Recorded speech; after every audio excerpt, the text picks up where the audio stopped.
Assalomu alaykum briefing ishtirokchilari. Bugungi briefingimizdagi mavzumiz Vazirlar Mahkamasining 16 may 2025-yildagi 318-sonli transport vositalaridan foydalanishda aholiga qo'shimcha qulayliklar yaratish chora-tadbirlari to'g'risida. Qarori avtomobil yo'llarida harakatlanishni tashkil etish tartibini aholining taklif va istaklarini inobatga olgan holda yanada takomillashtirish, transport vositalaridan foydalanishda qo'shimcha qulayliklar yaratish hamda fuqarolarni bu borada qiynab kelayotgan muammolarni bartaraf etish maqsadida Vazirlar Mahkamasi qaror qiladi. 2025-yil 1-iyundan boshlab yo'lning qatnov qismidagi chiziqlar bilan belgilab qo'yilgan talablarga rioya etmaslik holatlarini har qanday maxsus avtomatlashtirilgan foto va video qayd etish dasturiy texnik vositalari orqali qayd etishga, shaharlar avtomobil yo'llarida ta'minlash yoki yo'l chiziqlarini chizish bilan bog'liq ishlarni soat 7 dan 21:00 ga qadar amalga oshirishga yo'l qo'yilmaydi. Dam olish kunlari, shuningdek kechiktirib bo'lmaydigan alohida holatlar bundan mustasno. Soat 23 dan 6 ga qadar yo'nalishli transport vositalari uchun alohida ajratilgan tasmasi bor yo'lda boshqa transport vositalarining harakatlanishiga amal qilish vaqtini ko'rsatuvchi qo'shimcha axborot belgilariga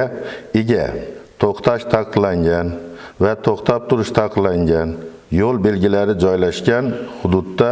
ularning amal qilish vaqtidan tashqari paytda transport vositalarining tegishlicha to'xtashi hamda to'xtab turishiga, maktab va maktabgacha ta'lim tashkilotlari atrofidagi yo'llarda yo'l harakat qoidalari bilan belgilangan tezlik chegarasini dam olish kunlari, ta'til davrlari va 19 dan 7 ga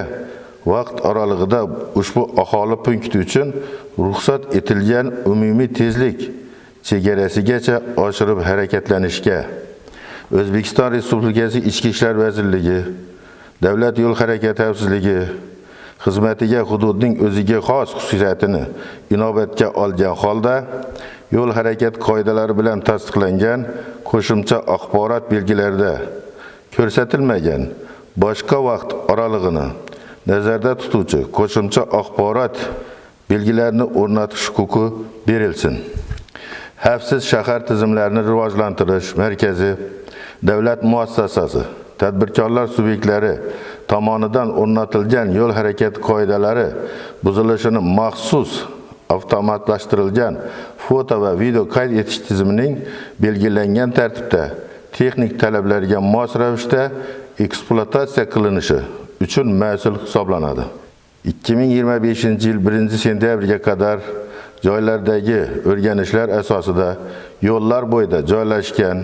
maktab va maktabgacha ta'lim tashkilotlari atrofida soatiga 30 kilometrdan oshirmasdan harakatlanish mumkinligini ko'rsatuvchi yo'l belgilari hamda bunga qat'iy rioya etishni ta'minlovchi maxsus texnika vositalarini o'rnatish bo'yicha barcha zarur choralar ko'rsin. 2025-yil 1-sentyabrdan boshlab harakat tezligini nazorat qilishga mo'ljallangan har qanday turdagi statsionar va mobil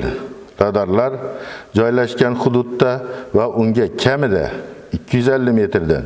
kam hamda 500 metrdan ko'p bo'lmagan hududda radar yo'l belgisining o'rnatilishi